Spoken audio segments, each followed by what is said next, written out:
بحديث دونالد ترامب أيضا بمصير هذه الحرب، والذي قال بأنها ستواصل ضرب إيران وبشدة لمدة أسبوعين إلى ثلاثة. كيف تتوقع أن يكون الرد الإيراني خلال هذه الفترة، خاصة بعدما تعهد الجيش الإيراني بشن هجمات ساحقة على الولايات المتحدة وعلى إسرائيل؟ كيف سيكون شكل الأسابيع القليلة المقبلة؟ الرد الإيراني أعتقد أنه وصل الرد الإيراني. نعم. ولا توجد لإيران قدرة أكثر من هذه القدرة. إيران راهنت على نقطة رئيسية. هي كانت تعتقد بأنه بضرب الخاصرة الرخوة اللي كانت متوهمة أن دول الخليج تمثل خاصرة رخوة له. هذا الرد أعتقد أنه صدموا الإيرانيين بجدار الصد الناري اللي تمثله دول الخليج. يعني لما نتحدث على مسافة 100 ميل بحري، نتحدث عن الإمارات بعملية التصدي لأكثر من 380 صاروخ باليستي. لما نتحدث عن دولة البحرين نتحدث على أكثر من 150 صاروخ باليستي. لما نتحدث عن الأردن، أيضا نجد الأردن أكثر من 98 صاروخ باليستي.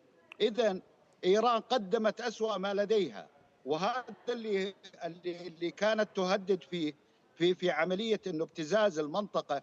وتحدث الرئيس الامريكي تحدث نعم.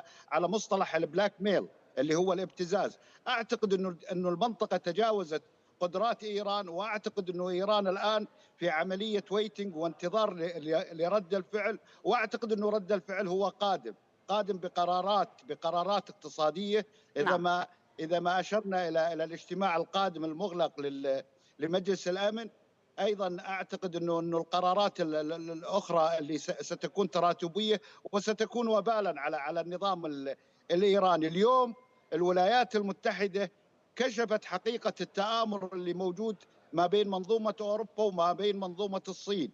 نقطه مهمه نعم. يجب انه يدرك الجميع، انه مربعات الحدث الروسي والحدث الاوكراني اصبح ضمن النفوذ الامريكي. اعتقد انه عزل جناح مهم. اذا كان لايران جناحين للتحليق اللي هو الصين والروس، اعتقد انه كسر الجناح الروسي. واعتقد انه ايران الان في موقف لا يسمح لها بالتفاوض، سيفرض على ايران.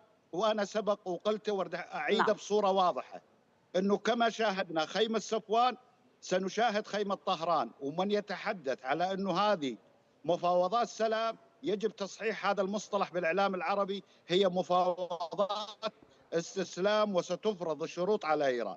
نعم.